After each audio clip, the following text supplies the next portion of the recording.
بسم اللہ الرحمن الرحیم۔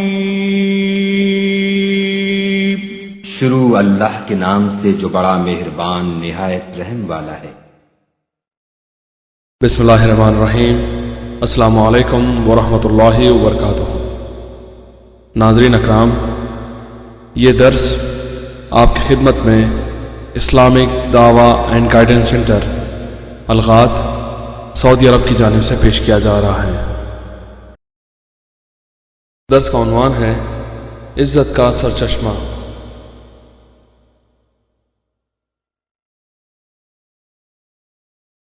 اس درس کے مقرر ہیں فضیلت الشیخ مقصود الحسن فیضی حفظہ اللہ۔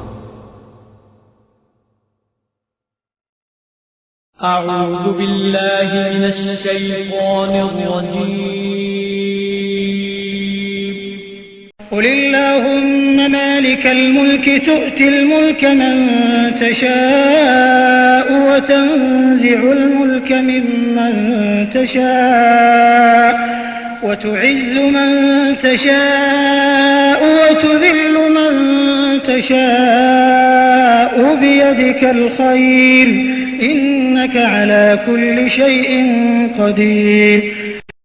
آپ کہہ دیجئے، اے اللہ، اے تمام جہاں کے مالک، تو جسے چاہے بادشاہی دے اور جسے چاہے سلطنت چھین لے، اور تو جسے چاہے عزت دے اور جسے چاہے ذلت دے، تیرے ہاتھ میں سب بھلائیاں ہیں، بے شک تو ہر چیز پر قادر ہے۔ يقولون لئن رجعنا إلى المدينة ليخرجن الأعز منها الأذل ولله العزة ولرسوله وللمؤمنين ولكن المنافقين لا يعلمون۔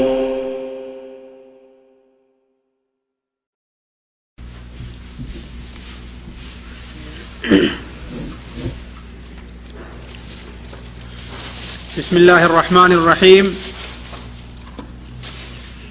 الحمد للہ رب العالمین الرحمن الرحیم مالک یوم الدین، ونشهد ان لا الہ الا اللہ ونشهد ان سیدنا ومولانا محمدا عبده ورسوله ارسلہ الى الناس کافۃ بشیرا ونذیرا، اما بعد فإن خیر الحدیث کتاب اللہ وخير الهدي هدي محمد صلى الله عليه وسلم وشر الأمور محدثاتها وكل محدثة بدعة وكل بدعة ضلالة وكل ضلالة في النار۔ أعوذ بالله السميع العليم من الشيطان الرجيم، بسم الله الرحمن الرحيم۔ قل اللهم مالك الملك تؤتي الملك من تشاء وتنزع الملك ممن تشاء وتعز من تشاء وتذل من تشاء بيدك الخير إنك على كل شيء قدير، تولج الليل في النهار وتولج النهار في الليل وتخرج الحي من الميت وتخرج الميت من الحي وترزق من تشاء بغير حساب، سبحانك لا علم لنا إلا ما علمتنا إنك أنت العليم الحكيم، رب اشرح لي صدري ويسر لي أمري واحلل عقدة من لساني يفقهوا قولي واحلل عقدة من لساني يفقهوا قولي۔ عزیز ساتھیوں اور دینی بھائیوں، اس وقت اسلام اور مسلم قوم پر جو حالات گزر رہے ہیں اور یہ قوم جن حالات سے گزر رہی ہے وہ کسی بھی عقل مند پر پوشیدہ نہیں ہے۔ دنیا کی ساری طاغوتی طاقتیں اکٹھا ہو کر اسلام اور مسلمان کو صفحہ ہستی سے مٹا دینے کی کوشش میں ہیں، لیکن اسلام کے نام پر نہیں بلکہ اسلام کو ایک نیا نام دے کر کے،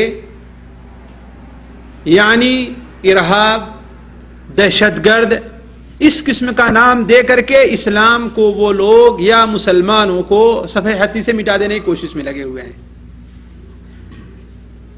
جو حکومت اسلامی قانون نافذ کرے وہ دہشت گرد ہے، جو مسلمان داڑھی رکھ لے وہ دہشت گرد ہے، جو مسلمان اپنا تہبند، اپنا پینٹ اور اپنی شلوار ٹکنے سے اوپر کر لے وہ دہشت گرد ہے، جو حکومت یتیموں اور بیواؤں کے لیے چندہ اکٹھا کرے، مجاہدین کے یتیم بچے اور بیوہ عورتوں کی خبر گیری کے لیے وہ کچھ پیسے اکٹھا کرے وہ دہشت گرد ہے، جس حکومت میں امر بالمعروف اور نہی عن المنکر کا شعبہ قائم ہو وہ دہشت گرد ہے۔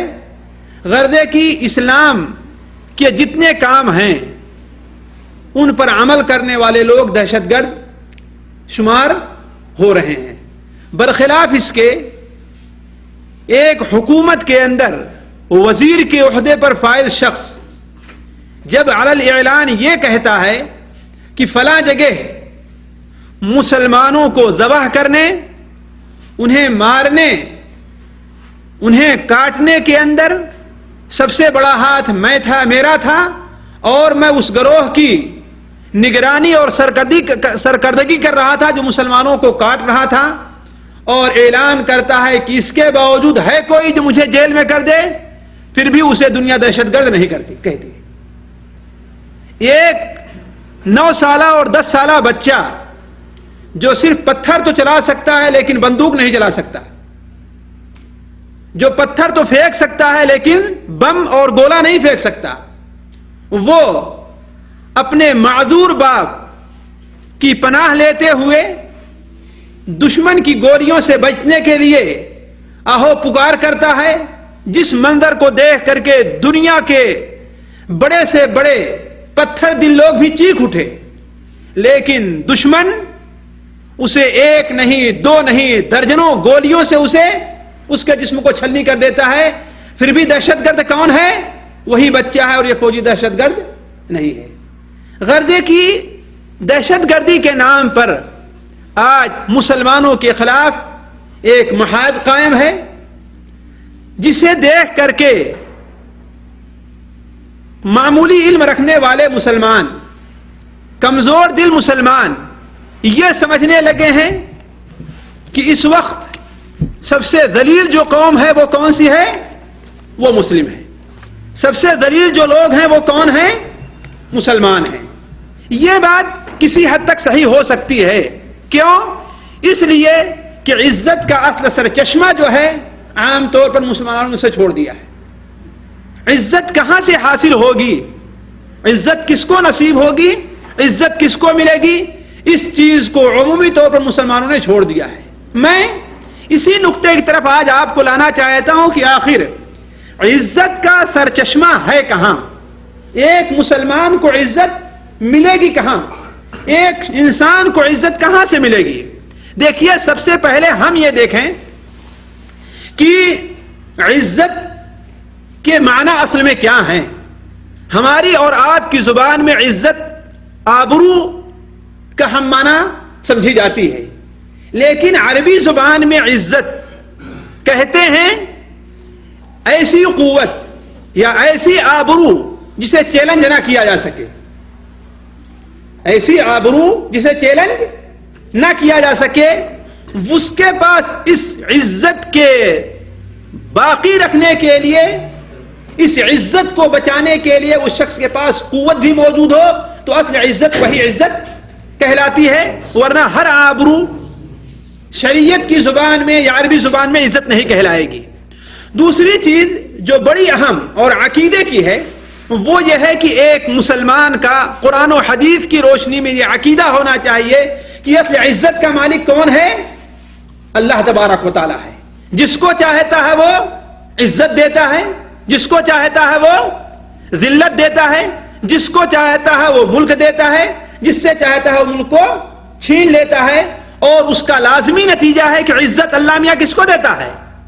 اپنے چاہنے والوں کو، اپنے احکام پر عمل کرنے والوں کو، شریعت کو اپنے اوپر، اپنے گھر کے اوپر، اپنے گاؤں کے اوپر، اپنی قوم کے اوپر، اپنے معاشرے اور اپنے ماحول پر نافذ کرنے والوں کو اللہ تبارک و تعالی سورہ آل عمران کے اندر ارشاد فرماتا ہے، وہ آیت جو ہم نے ابھی شروع خطبے کے اندر آپ کے سامنے تلاوت کی، اللہ تعالیٰ فرماتا ہے کہ اے محمد صلی اللہ علیہ وسلم قل اللہم مالک الملک تؤتی الملک من تشاء وتنزع الملک ممن تشاء وتعز من تشاء وتذل من تشاء بیدک الخیر انک علی کل شیء قدیر۔ اے محمد صلی اللہ علیہ وسلم آپ کہہ دیجئے کہ اے اللہ، ملک کا مالک کون ہے؟ تو ہے۔ دنیا کے اندر جتنی حکومات ہیں ہر ایک کی ملکیت کس کے ہاتھ میں ہے؟ اللہ کے ہاتھ میں ہے۔ جو کوئی رئیس بنا ہوا ہے، جو کوئی صدر جمہوریہ بنا ہوا ہے، جو کوئی وزیر اعظم بنا ہوا ہے، یہ ملک اس کا ملک نہیں ہے، یہ ملکیت اس کے ہاتھ میں نہیں ہے۔ اصل ملک کس کا ہے؟ اللہ تعالیٰ کو ہے۔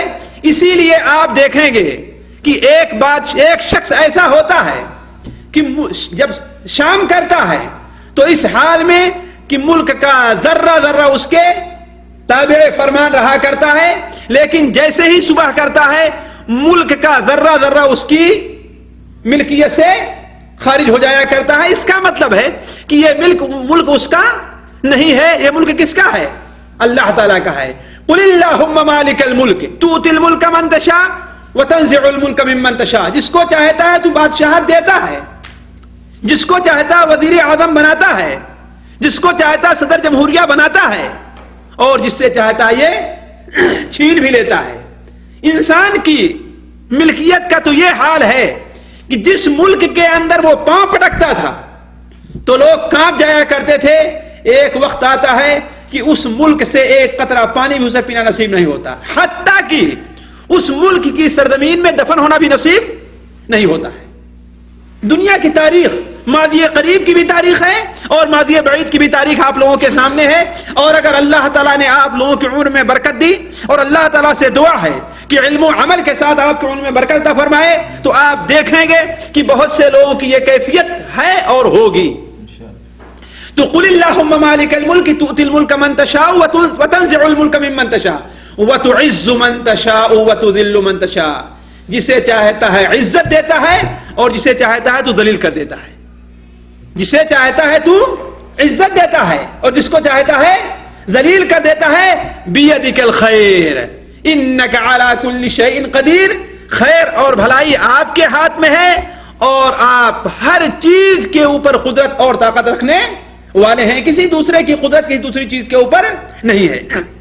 سورہ فاطر کے اندر اللہ تعالیٰ ارشاد فرماتا ہے کہ من کان یرید العزہ فإن العزة للہ جمیعا، جو کوئی انسان عزت، قوت اور غلبہ چاہتا ہے تو اسے جان لینا چاہیے، اسے معلوم ہو جانا چاہیے کہ فإن العزة للہ جمیعا، ہر قسم کی عزت کس کے پاس ہے؟ اللہ تعالیٰ کے پاس ہے۔ تو معلوم یہ ہوا کہ عزت کا مالک کون ہے؟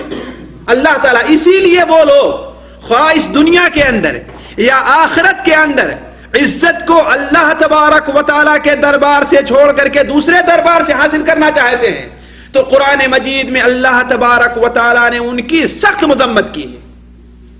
سورہ نساء کے اندر دیکھیے مثال کے طور پر اللہ تعالیٰ ارشاد فرماتا ہے بشر المنافقین بان لهم عذابا الیما، آپ منافقین کو یہ خوشخبری دے دیجئے کہ ان کے لیے دردناک عذاب ہے۔ وہ منافق کون؟ الذین یتخذون الکافرین اولیاء من دون المؤمنین، جو لوگ مسلمانوں کو چھوڑ کر کافروں کو اپنا دوست بناتے ہیں، اپنا مددگار بناتے ہیں، اپنا ساتھی بناتے ہیں، اپنا ہمراز بناتے ہیں، اپنا پڑوسی بناتے ہیں۔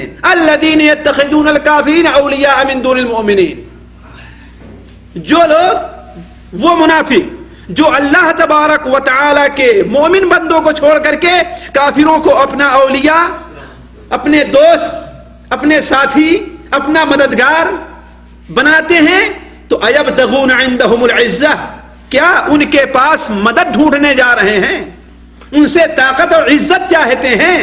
تو آپ کہہ دیجئے فإن العزة للہ جمیعا، ہر قسم کی عزت کس کے پاس ہے؟ اللہ تبارک و تعالیٰ کے پاس ہے۔ اور آخرت سے متعلق اللہ تعالیٰ ارشاد فرماتا ہے سورہ مریم کے اندر کہ وہ لوگ جو اللہ کو سجدہ کرنا چھوڑ کر کے دوسروں کو سجدہ کرتے ہیں، دوسروں کو چڑھاوا چڑھاتے ہیں، دوسروں سے اپنی منت منواتے ہیں، دوسروں کے سامنے جھکتے ہیں، وہ اسی لیے تو نا کہ ان کے لیے آخرت میں وہ باعث عزت بن سکیں، ان کی مدد کر سکیں. تو آپ کہہ دیجئے کہ یہ بات سراسر غلط ہے. وَاتَّخَذُوا مِن دُونِ اللَّهِ آلِهَةً لِيَكُونُوا لَهُمْ عِزًّا. اللہ تبارک و تعالیٰ کو چھوڑ کر کے ان لوگوں نے دوسرے معبود بنا لیے ہیں. کیوں؟ لِيَكُونُوا لَهُمْ عِزًّا، تاکہ ان کی عزت مدد کا سبب بن سکیں. تو آپ کہہ دیجئے کلا، ایسا ہرگز نہیں ہوگا. سَيَكْفُرُونَ بِعِبَادَتِهِمْ، ان کی عبادت کا وہ لوگ انکار کر دیں گے. وَيَكُونُونَ عَلَيْهِمْ ضِدًّا، اور ان کے مددگار بننے کے بجائے ان کے دشمن بن جائیں گے. ان کے لیے عزت کا سبب بننے کے بجائے ان کے لیے ذلت کا سبب بن جائیں گے. تو پانی پانی کر گئی مجھ کو قلندر کی یہ بات کہ جب جھکا تو غیر کے آگے نہ تن تیرا نہ من. تو عرض میں کر رہا تھا کہ عزت آخرت میں ہے تو دنیا میں ہے تو وہ کس کے لیے ہے؟ اللہ اور اس کے رسول اور مؤمنین کے لیے ہے. اسی لیے سورہ منافقین کے اندر اللہ تبارک و تعالی منافقین کی تردید کرتے ہوئے فرماتا ہے کہ یہ منافق لوگ کیا کہتے ہیں؟ یقولون لئن رجعنا الى المدینة لیخرجن الاعز منها الاذل. یہ کہتے ہیں کہ جب ہم مدینہ واپس جائیں گے تو ہم میں کے عزت والے جو ہیں وہ ذلت والوں کو باہر بھگا دیں گے. عزت والے کون تھے؟ اپنے کو کون سمجھ رہے تھے عزت والے؟ منافقین. اور ذلت والے کس کو سمجھ رہے تھے؟ مسلمانوں کو. تو اللہ نے کیا بیان فرمایا؟ اللہ نے کیا فرمایا؟ وَلِلَّهِ الْعِزَّةُ وَلِرَسُولِهِ وَلِلْمُؤْمِنِينَ وَلَكِنَّ الْمُنَافِقِينَ لَا يَعْلَمُونَ. یہ منافق جاہل ہیں، بے عقلے ہیں، ان کو کیا معلوم کہ عزت اور ذلت کا معیار کیا ہے؟ انہیں کیا معلوم کہ عزت کا سرچشمہ کیا ہے؟ آپ کہہ دیجئے کہ عزت اللہ کے لیے ہے، اللہ کے رسول کے لیے ہے اور مؤمنین کے لیے ہے.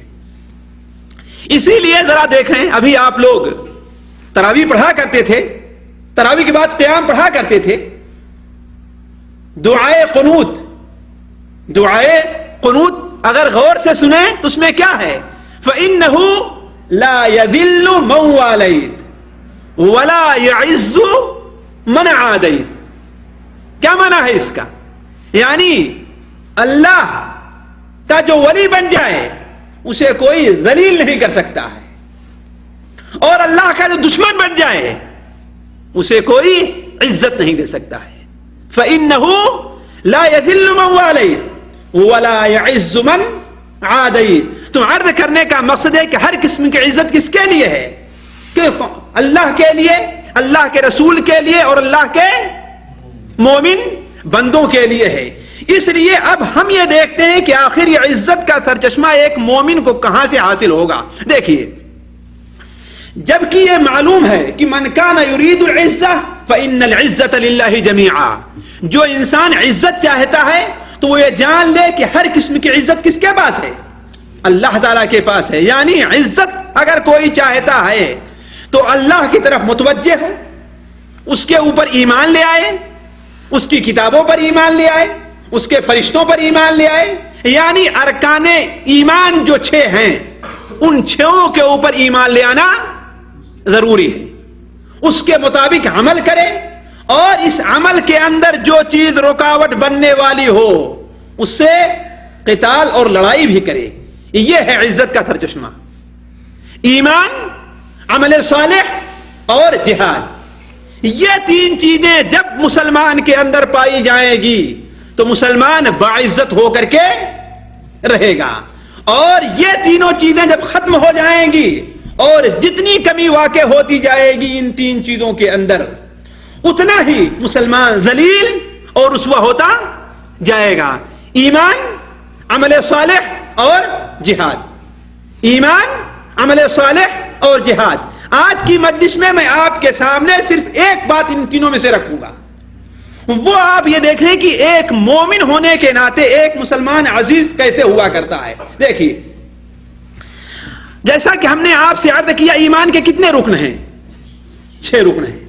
ایمان باللہ، اللہ پر ایمان، اللہ کے فرشتوں پر ایمان، اللہ کی کتابوں پر ایمان، اللہ کے نبیوں پر ایمان، آخرت کے دن پر ایمان، اور اچھی اور بری تقدیر کے اوپر ایمان. یہ ہمارے آپ کے ایمان کا جز ہے نا.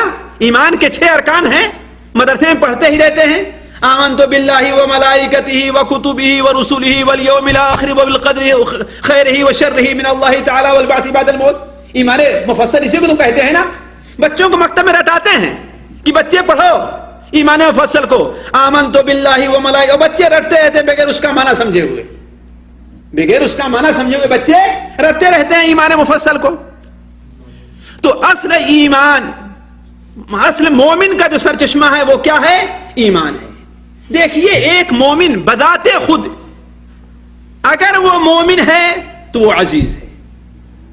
جیسے ہی وہ ایمان لے آیا وہ مسلمان بعزت ہو گیا. جیسے ہی ایمان لے آیا وہ مسلمان بعزت ہو گیا. مسند احمد کے اندر ہے کہ حضرت عمر فاروق رضی اللہ تعالیٰ عنہ نے ایک بار بیان کیا کہ ہم نے اللہ کے رسول صلی اللہ علیہ وسلم سے یہ بات سنی ہے کہ ایک کلمہ جس کو کوئی شخص اپنے دل سے کہہ لے گا تو اللہ تبارک و تعالی اس کے اوپر جہنم کی آگ کو حرام کر دے گا. ایک کلمہ ہے بس، زیادہ نہیں.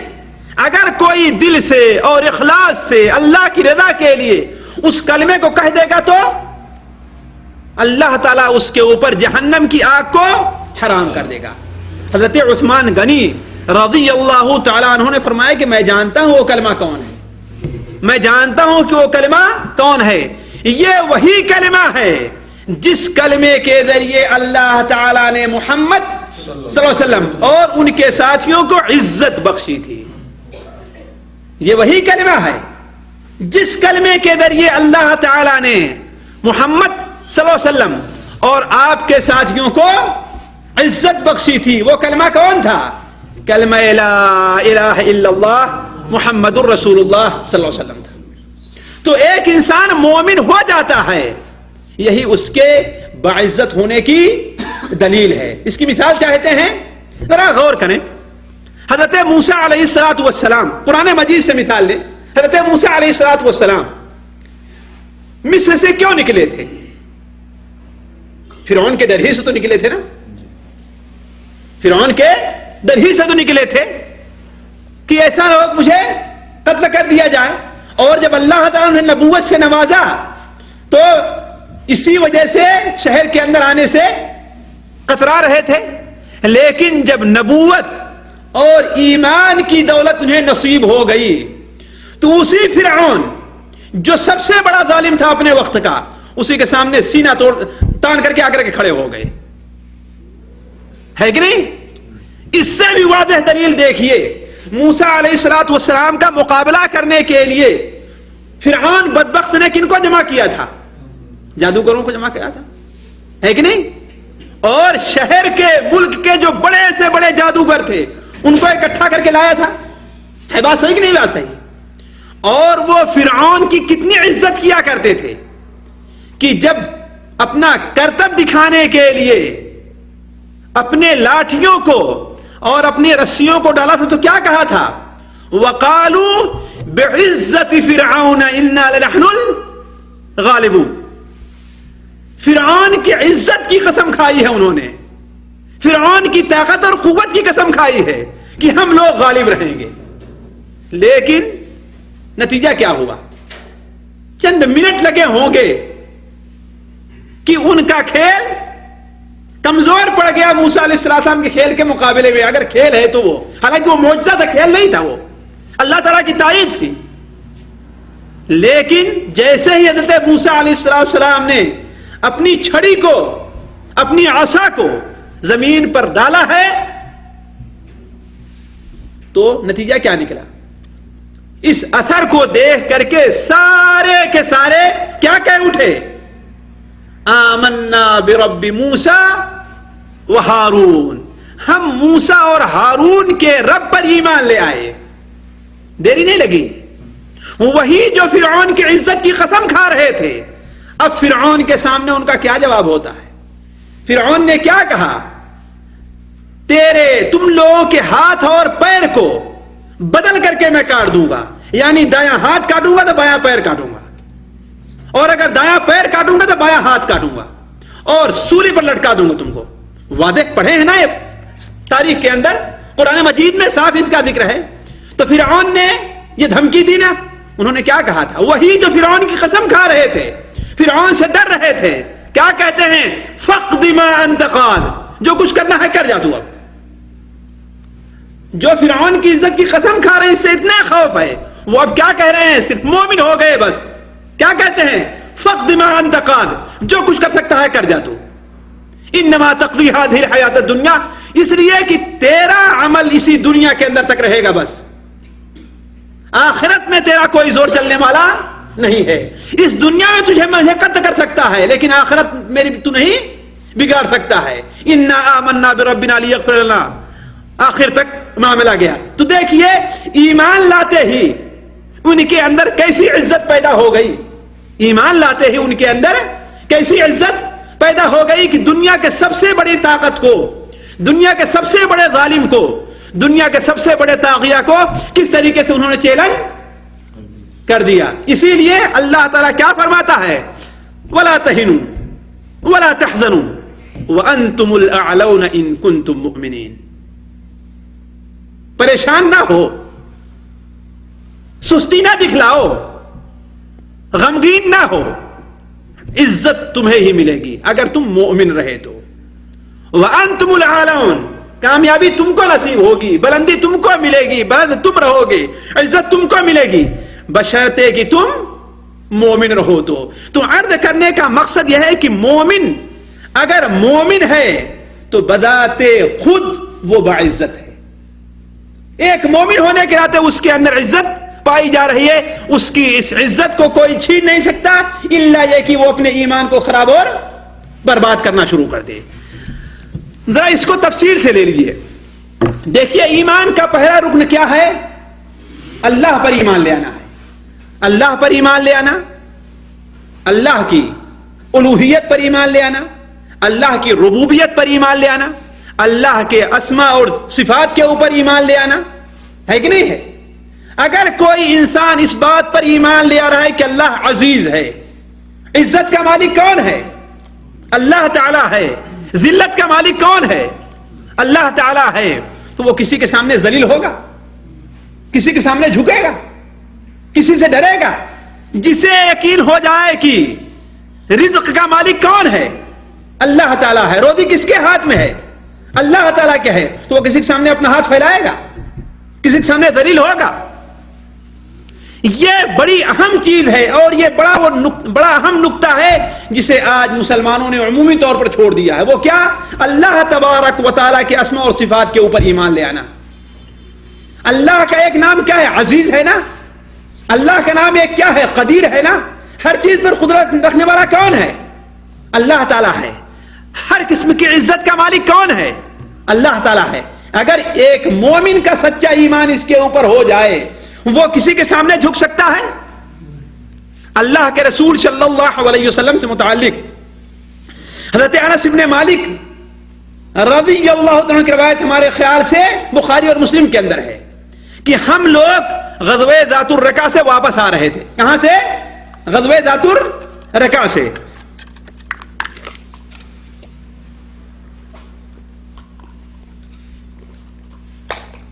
تو ایک وادی کے اندر ہمیں ٹھہرنا ہوا، تو ہم یہ دیکھتے تھے کہ جو درخت سایہ دار رہا کرتا تھا اس کو کس کے لیے چھوڑ دیتے تھے؟ نبی صلی اللہ علیہ وسلم کے لیے، اور ہم لوگ دوسری طرف چلے جایا کرتے تھے۔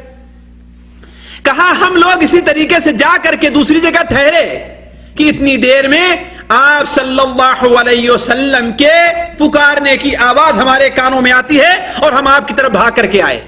تو کیا دیکھتے ہیں کہ آپ کے سامنے ایک بدو اپنا ہاتھ سمیٹے ہوئے ڈرا ہوا اور بڑی ذلت کے ساتھ بیٹھا ہوا ہے۔ آپ نے ہم سے فرمایا کہ یہ میں لیٹا ہوا تھا، میری تلوار درخت میں لٹک رہی تھی، یہ آ کر کے میری تلوار لے کر کے کہتا ہے کہ اے محمد تمہیں مجھ سے بچانے والا کون ہے؟ تو آپ نے کیا فرمایا؟ اللہ۔ ڈرے، جھجکے، اس سے منت اور سماجت کی، اس کے سامنے ذلیل ہوئے، کیوں؟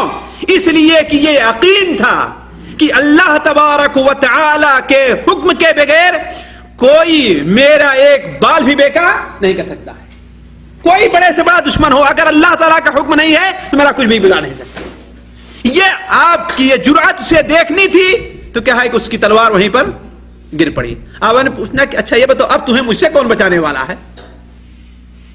تو اب وہاں پر رونے اور گڑ گڑانے لگا. تو عرض کرنے کا مقصد ہے اگر بندے کو یہ ایمان اللہ تبارک و تعالیٰ کے اوپر ہو کہ اللہ عزیز ہے، اللہ قدیر ہے، اللہ ذو القوت المتین ہے، اللہ ہر چیز کے اندر تصرف کرنے والا ہے، تو وہ بندہ کسی دوسرے کے سامنے ذلیل نہیں ہو سکتا. تو ایک مومن کی عزت کا سب سے بڑا سرچشمہ کیا ہے؟ اللہ تبارک و تعالیٰ پر ایمان ہے. اسی طریقے سے دوسری چیز مومن کی عزت کا سرچشمہ یہ ہے کہ اللہ تعالیٰ کے فرشتوں پر ایمان ہے. دیکھیے یہ تین طرح ہو سکتا ہے. اللہ تعالیٰ کے فرشتوں پر ایمان مسلمان کے لیے باعث عزت جو ہے وہ تین طریقے سے ہے. ایک تو یہ ہے فرشتوں کی تعداد کے اعتبار سے. فرشتوں کی تعداد کتنی ہے؟ اگر کوئی یہ فخر کرے کہ میرے ساتھ فلاں فلاں فلاں لوگ ہیں اور تم تو اکیلے ہو، ہے کہ نہیں؟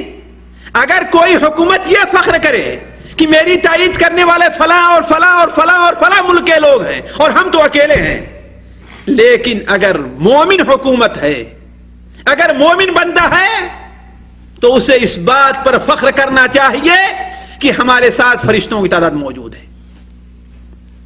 فرشتوں کی تعداد کتنی ہے؟ کوئی حساب لگا سکتا ہے؟ دنیا کا کوئی کیلکولیٹر اور دنیا کا کوئی کمپیوٹر جو اسے نہیں اس کا حساب نہیں کر سکتا ہے. مثال کے طور پر دیکھیے، اللہ کے رسول صلی اللہ علیہ وسلم کے ایک صحابی حکیم ابن حزام ہیں، علامہ البانی ان کی حدیث صحیحہ میں نقل کرتے ہیں کہ اللہ کے رسول صلی اللہ علیہ وسلم ہمارے بیچ ایک بار بیٹھے ہوئے تھے تو آپ نے فرمایا کیا تم لوگ بھی وہ سن رہے ہو جو میں سن رہا ہوں؟ تم لوگ بھی وہ سن رہے ہو جو میں سن رہا ہوں؟ صحابہ اکرام نے کہا اے اللہ کے رسول ہم تو کوئی چیز نہیں سن رہے ہیں. تو آپ نے فرمایا آسمان چڑچڑا اٹھا، آسمان آواز کر رہا ہے اور اسے حق ہے کہ یہ آواز کرے. چڑچڑانا سمجھتے ہیں نا؟ ابھی اگر غضنفر بھائی کو لا کر کے اس پر بیٹھا دیا جائے تو اس سے آواز پیدا ہوگی نہیں پیدا ہوگی؟ نہیں لوہے کا ہے نہیں ہوگی، ہوگی. آزما لیں آپ، کتنے موٹے تھے. اس پر بیٹھ جائیں آپ آ کر کے، اس پر آواز آئے گی نہیں آئے گی؟ گردے کی وہ چارپائی جو لکڑی کی ہوا کرتی ہے اس پر جیسے بیٹھتے ہیں یا تختہ ہوتا ہے اس پر کوئی وزنی چیز رکھی جائے اور کوئی بھاری آدمی بیٹھے تو اس میں آواز آتی نہیں آواز آتی. یہی چیز کیا ہے؟ عطیت ہے عربی زبان میں. عطیت، الف تو یہ اور تو، اسی کیا کہتے ہیں؟ عطیت کہتے ہیں. تو آپ نے فرمایا آسمان چڑچڑا اٹھا اور اسے حق ہے کہ آواز کرے اور چڑچڑائے. کیوں؟ اس لیے کہ ایک بالشت زمین بھی خالی نہیں ہے جہاں پر کوئی فرشتہ رکوع، سجدے یا عبادت کی حالت میں موجود نہ ہو. ذرا سوچیں یہ آسمان زمین سے کتنا بڑا اور کتنا وسیع ہے، اس کے باوجود ایک بالشت جگہ بھی آسمان پر فرشتوں سے خالی نہیں ہے. اس سے بھی واضح طور مثال لیجیے آپ، دیکھیے بیت المعمور کا نام سنا ہے آپ نے؟ کہاں پر ہے؟ یہ 7ویں آسمان پر ہے اور کعبہ جو ہے اس کے مقابل میں یہ کہیے کہ وہ آسمان والوں کا کعبہ اور قبلہ ہے. جس طریقے زمین والوں کا قبلہ کیا ہے؟ کعبہ شریف ہے. آپ نے فرمایا اس گھر کے اندر، بخاری شریف کے اندر روایت، بخاری مسلم میں، اس گھر کا طواف روزانہ کتنے فرشتے کرتے ہیں؟ 70,000 فرشتے کرتے ہیں. اور جو فرشتہ ایک بار اس کا طواف کر لیتا ہے پھر دوبارہ اسے موقع نہیں ملتا ہے. ذرا سوچ کتنی تعداد ہوگی، مہینے میں کتنی تعداد ہو جائے گی؟ 30 دن کا اگر مہینہ لیجئے تو ایک مہینے میں 7 × 21 لاکھ، ایک مہینے میں 21 لاکھ فرشتے اس کا طواف کرتے ہیں. اور سال بھر میں کتنے کریں گے؟ ہمارے خیال 2.5 کروڑ فرشتے ایک سال میں اس کا طواف، ایک سال میں. اور جب سے دنیا قائم ہوئی ہے قیامت تک کتنے فرشتے اس کا طواف کر لے جائیں، کوئی شمار کر سکتا؟ تو آخر یہ چیز ایک مومن کے لیے باعث عزت ہونی چاہیے کہ نہیں ہونی چاہیے کہ ہمارے ساتھ فرشتوں کا یہ جم گھٹا ہے. وما يعلم جنود ربك الا ہو، اللہ کے لشکر کو، اللہ کی فوج کو اس کے علاوہ کوئی دوسرا نہیں جانتا. ایک وجہ تو یہ ہے. دوسری وجہ فرشتوں کے باعث عزت ہونے کی یہ ہے کہ اللہ تبارک و تعالی اپنے مومن بندوں کی مدد ان فرشتوں کے ساتھ سے کرتا ہے. ان فرشتوں سے کرتا ہی نہیں کرتا ہے. غزوہ بدر کے اندر، غزوہ حنین وغیرہ میں اللہ تعالیٰ نے فرشتوں کے ذریعے مسلمانوں کی مدد کی، نہیں مدد کی. تو جو اللہ تعالیٰ ان مومن بندوں کی مدد فرشتوں سے کر سکتا ہے، وہ ان مومن بندوں کی مدد فرشتوں سے کر سکتا ہے. وَلَقَدْ نَصَرَكُمُ اللَّهُ بِبَدْرٍ وَأَنْتُمْ أَذِلَّةٌ، اللہ تعالیٰ نے بدر کے میدان میں تمہاری مدد کی ہے، حالانکہ اس وقت تم لوگ کمزوری کی حالت میں تھے. اس وقت تم لوگ کمزوری کی حالت میں تھے. فَاتَّقُوا اللَّهَ لَعَلَّكُمْ تَشْكُرُونَ، تم اللہ تعالیٰ سے ڈرو، خوف کرو، تقوی اختیار کرو. اللہ تعالیٰ تمہاری بھی مدد غزوہ بدر کی طرح تمہاری مدد اللہ تعالیٰ کرے گا، تاکہ تم لوگ شکر گزار بنو. اذ تقول للمؤمنین، اے محمد صلی اللہ علیہ وسلم، جس وقت آپ مومنین سے کہہ رہے تھے أَلَنْ يَكْفِيَكُمْ أَنْ يُمِدَّكُمْ رَبُّكُمْ بِثَلَاثَةِ آلَافٍ مِّنَ الْمَلَائِكَةِ مُنزَلِينَ، کیا یہ کافی نہیں ہے کہ اللہ تعالیٰ 3000 فرشتوں سے تمہاری مدد کرے؟ کافر کتنے تھے؟ 1000 بھی نہیں تھے، 900 تھے. 1000 نکلے تھے، 100,000 بنو زہرا کے جو لوگ تھے وہ واپس چلے گئے تھے. مان لیجئے 1000 تھے. اللہ نے 3000 فرشتوں سے مسلمانوں کی مدد کی ہے. تو فخر کریں دنیا کے لوگ، میرے ساتھ اتنی طاقت، اتنی فوج موجود ہے. فخر کریں، لیکن ایک مومن کو جھکنا نہیں چاہیے، ایک مومن کو ذلت کا اظہار نہیں کرنا چاہیے، ایک مومن کو ذلیل نہیں ہونا چاہیے. ایک مومن عزیز ہوا کرتا ہے، اسے یہ گھمنڈ اور فخر ہونا چاہیے کہ فرشتوں کی اتنی تعداد ہمارے ساتھ ہے، ہماری مدد کے لیے اللہ تعالیٰ انہیں بھیج سکتا ہے. فضائے بدر پیدا کر، ملائک تیری نصرت کو اتر سکتے ہیں. اے مسلم قطار اندر قطار، اب بھی آج بھی مسلمانوں کی مدد کے لیے فرشتے قطار اندر قطار آ سکتے ہیں، لیکن شرط یہ ہے فاتقوا اللہ، سچے مومن بنو، اللہ تعالیٰ کا تقوی اختیار کرو. اور اس طریقے سے بھی فرشتے مومن کے لیے باعث عزت ہو سکتے ہیں کہ یہ دیکھیے، اگر آپ کا ذکر کسی بڑے کی مجلس میں ہوا کرے تو آپ اپنے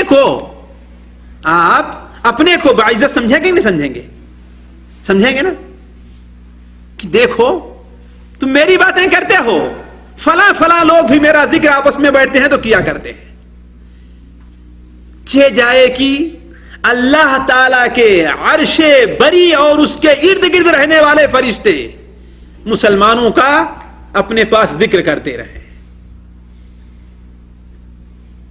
واللہ انسان نے اور مومن نے اپنی حقیقت کو نہیں پہچانا، اپنی حیثیت کو اس نے نہیں جانا. آپ یہاں پر بیٹھے ہیں، لیکن اللہ تبارک و تعالی اپنے پاس موجود فرشتوں میں آپ کا ذکر کر رہا ہے کہ ذکر میرا مجھ سے بہتر ہے کہ اس محفل میں ہے، ہم سے بہتر ہے. تو عرش بری کے پاس جو فرشتے ہیں وہ بھی مسلمانوں کے لیے دعائیں دیتے ہیں. یہ بھی چیز اللہ نے قرآن مجید میں بیان فرمائی ایک سے زائد جگہ. مثال کے طور پر سورہ غافر کے اندر اللہ تعالیٰ ارشاد فرماتا ہے الذین یحملون العرش ومن حولہ یسبحون بحمد ربہم، وہ فرشتے جو عرش کو اٹھائے ہوئے ہیں اور جو ان کے ارد گرد ہیں، یسبحون بحمد ربہم، پہلا ان کا کام کیا ہے؟ وہ اپنے رب کی حمد و ثنا بیان کرتے ہیں. دوسرا کام کیا ہے؟ یؤمنون بھی، اللہ پر ایمان لے آتے ہیں. اور تیسرا ان کا کام کیا ہے؟ وَيَسْتَغْفِرُونَ لِلَّذِينَ آمَنُوا، جو لوگ ایمان لے آئے ہیں ان کے لیے دعائیں مغفرت کرتے ہیں. سوچیں کتنا اہم مقام ہے آپ کا. اگر مومن ہیں تو وہ ہمارے اور آپ کے لیے دعائیں مغفرت کرتے ہیں. کیا کہتے ہیں؟ ربنا وسعت كل شيء رحمتا وعلما، اے اللہ تعالی اپنی رحمت اور اپنے علم سے ہر چیز کا آپ نے احاطہ کر رکھا ہے. فاغفر للذین تابوا واتبعوا سبیلک، وہ لوگ جو توبہ کرتے ہیں اور تیری راہ اختیار کرتے ہیں انہیں معاف کر دے اور انہیں جہنم کے عذاب سے بچا لے. اے اللہ تعالی وادخلہم جنات عدن التي وعدتہم، جس جنات عدن کا آپ نے ان سے وعدہ کیا ہے اس جنت کے اندر انہیں داخل کر. صرف انہیں نہیں بلکہ ان کے باپ، ان کی بیویوں اور ان کے بچوں میں سے جو لوگ نیک اور صالح ہیں. تو اس پر فخر ہونا چاہیے کہ فرشتے جو ہے ہمارا وہاں پر ذکر کر رہے ہیں. حضرت ابو بکر صدیق رضی اللہ تعالیٰ عنہ کے بارے میں آتا ہے، حضرت ابو ہریرہ رضی اللہ تعالیٰ بیان کرتے ہیں. دیکھیے یہ بڑا اہم نقطہ ہے اور ہم لوگ اسے بھول جاتے ہیں. اللہ کے رسول صلی اللہ علیہ وسلم ایک مجلس میں بیٹھے ہوئے تھے. حضرت ابو بکر صدیق وہاں پر تشریف فرما تھے اور ایک شخص حضرت ابو بکر صدیق کو گالی دینے لگا. گالی دیے جا رہا ہے، برا بھلا کہے جا رہا ہے اور آپ خاموش ہیں. کون؟ حضرت ابو بکر صدیق. اور اللہ کے رسول صلی اللہ علیہ وسلم بغل میں بیٹھے مسکرا رہے ہیں. آپ بغل بیٹھے ہوئے مسکرا رہے ہیں. جب بہت دیر تک برا بھلا کہتا رہا، اس لیے کچھ نالائق لوگ ہوا کرتے ہیں کہ ان کے باتوں کا جواب نہ دیجیے تو سمجھتے ہیں کہ میں جیت رہا ہوں، میں کامیاب ہوں، میں حق پر ہوں اور اپنی زبان لمبی کر لیتے ہیں. ہوتا ہی نہیں ہوتا ہے. اسی طریقے سے حضرت ابوبکر صدیق رضی اللہ عنہ جب خاموش رہے تو وہ جو ہے اور بڑی بڑی باتیں کرنے لگا. تو ان میں سے ایک باتوں کا حضرت ابوبکر صدیق رضی اللہ عنہ جواب دے دیا. حضرت ابوبکر صدیق رضی اللہ عنہ نے ان میں سے ایک بات کا جواب دے دیا، ایک دو باتوں کا. یہ کرنا تھا کہ آپ صلی اللہ علیہ وسلم اٹھ کر کے چلتے بنے. حضرت ابوبکر صدیق کو یہ بات اچھی نہیں لگی کہ اب تک وہ مجھے برا بھلا کہہ رہا تھا تو آپ نے کچھ نہیں کہا، آپ ہنستے رہے. اور جب ہم نے صرف ایک بات کا جواب دیا، دو بات کا جواب دے دیا، اس کی باتوں کا جواب دے دیا تو آپ چھوڑ کر کے چلتے بنے، پیچھے بھاگ کر کے جاتے ہیں اور کہتے ہیں اے نبی صلی اللہ علیہ وسلم، آپ جب تک وہ مجھے برا بھلا کہہ رہا تھا آپ بیٹھے مسکراتے رہے اور جب ہم نے اس کی باتوں کا جواب دے دیا تو آپ ناراض ہو کر کے اٹھ کھڑے ہوئے. کہا اے ابو بکر تمہیں نہیں معلوم ہے جب تک تم خاموش تھے تمہاری طرف سے ایک فرشتہ اس کی ساری باتوں کا جواب دے رہا تھا. تمہاری طرف سے ایک فرشتہ اس کی ساری باتوں کا جواب دے رہا تھا، لیکن جب تم نے اس کی باتوں کا جواب دے دیا تو اب فرشتہ خاموش ہوا اور شیطان تمہارے بیچ میں کود پڑا ہے. تو میں ایسی جگہ بیٹھنے والا نہیں ہوں جہاں پر شیطان آ جائے. تو عرض کرنے کا مقصد ہے کہ دیکھیے اللہ تعالیٰ کے فرشتے ایک مومن طرف سے کس طریقے سے دفاع کرتے ہیں. تو جو زبان سے مومن طرف سے دفاع کر سکتے ہیں وہ طاقت کے ذریعے مومن طرف دفاع نہیں کر سکتے. ذرا سوچئے اس سے بڑی عزت کوئی انسان حاصل کر سکتا ہے؟ نہیں حاصل کر سکتا. تو اللہ تعالیٰ کے فرشتوں کے اوپر بھی ایمان مومن کے لیے باعث عز و شرف ہے. اسی طریقے سے اللہ تعالیٰ کے نبیوں پر بھی ایمان مومنین کے لیے باعث عز و شرف ہے. دو وجہ سے. اس وجہ سے کہ اگر